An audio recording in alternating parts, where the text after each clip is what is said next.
हनुमान जी ने भी विनम्रता पूर्वक स्वीकार कर लिया, लेकिन इसके बाद वह इस हार को तोड़कर उसके एक एक मोती को अपने दांतों से चबाकर नीचे फेंकने लगे।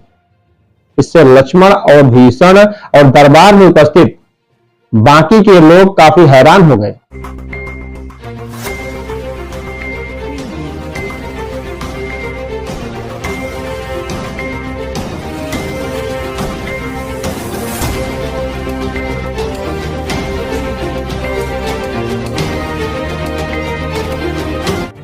न्यूज की शक्ति में आप सभी दर्शकों का स्वागत है। मैं हूं सुरेंद्र सिंह कछवा। आज हम आपको भगवान राम पर बड़ी दिलचस्प कहानी बताएंगे।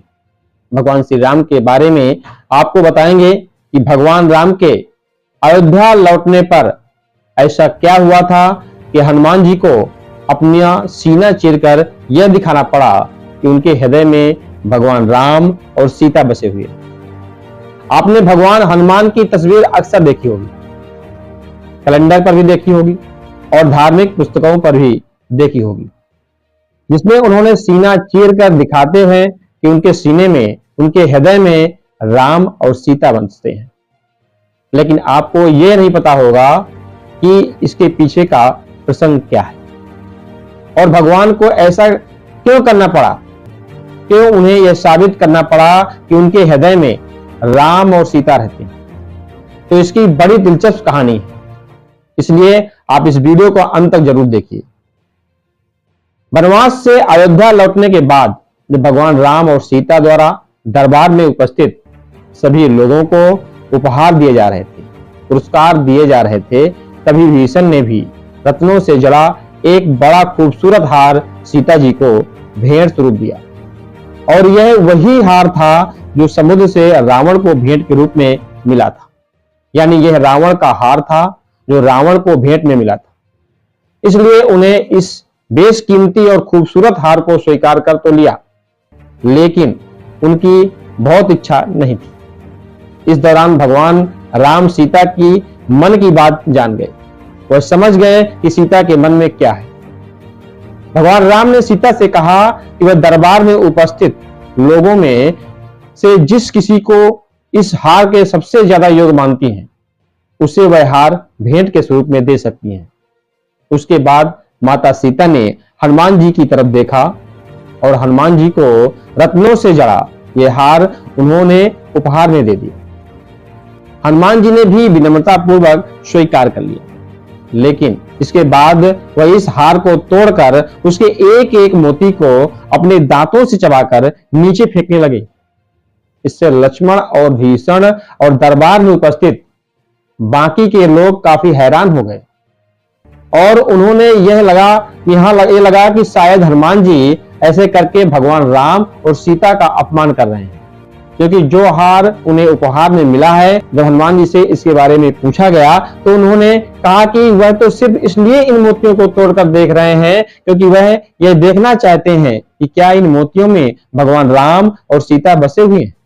और जब उन्हें इन मोतियों और में भगवान राम और सीता नहीं मिले तो उन्होंने रत्नों से जड़े हार को मात्र कंकड़ और पत्थर के समान मानते हुए फेंक दिया।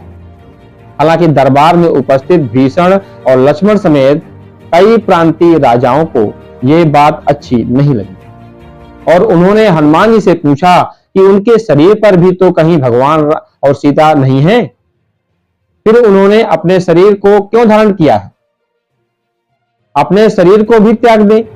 यह सुनकर हनुमान जी ने कहा कि वह इस बात को साबित कर सकते हैं कि जिस शरीर में वह वास करते हैं उस शरीर में भगवान राम और सीता बसते हैं। और इसी के बाद उन्होंने अपना सीना चीरकर अपने हृदय में भगवान राम और सीता को दिखा दिया।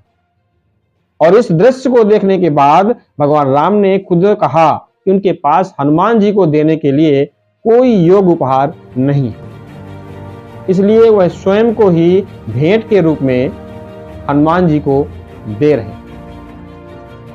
आज कलयुग में जब सारे रिश्ते उपहार से छोटे हो गए, हर रिश्ते में यह देखा जाता है कि आप अपने पार्टनर को, अपने दोस्त को, अपने परिवार या रिश्तेदार को कितना महंगा उपहार देते हैं, वह कितने पैसे का है, और उस उपाय के आधार पर तय होता है कि आपको कितनी इज्जत देनी है।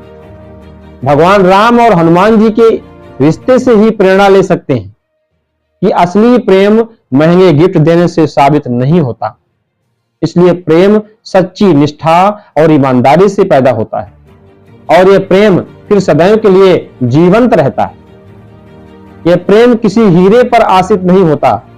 हम हर भगवान राम से जुड़े प्रसंग आपको सिर्फ इसलिए बता रहे हैं ताकि आप भगवान राम से प्रेरणा लेकर अपने जीवन को इस साल की नई दिशा दे सकें। और यह वह सबक है जो अमीर, गरीब, धर्म और जाति सबसे ऊपर उठे, क्योंकि आप किसी भी धर्म से हो, ये प्रसंग आपको एक बेहतर इंसान बनने में और एक सफल इंसान बनने में मदद कर सकता है। इसलिए हमारे देश में बहुत सारे ऐसे लोग होंगे जो राम मंदिर में जाने के लिए तो बिल्कुल तैयार हैं, वह राम मंदिर जाना भी चाहते हैं, लेकिन शायद भगवान श्री राम के आदर्शों से उनका अभी तक परिचय नहीं हुआ है, उनकी मर्यादाओं से उनका परिचय नहीं हुआ है। आप भगवान श्री राम के असली भक्त तब कहलाएंगे जब उनके आदर्शों को अपनाएंगे और उनकी मर्यादाओं पर भी आप चलने की हिम्मत दिखा सकेंगे। उसके बाद ही आपको राम मंदिर जाना चाहिए।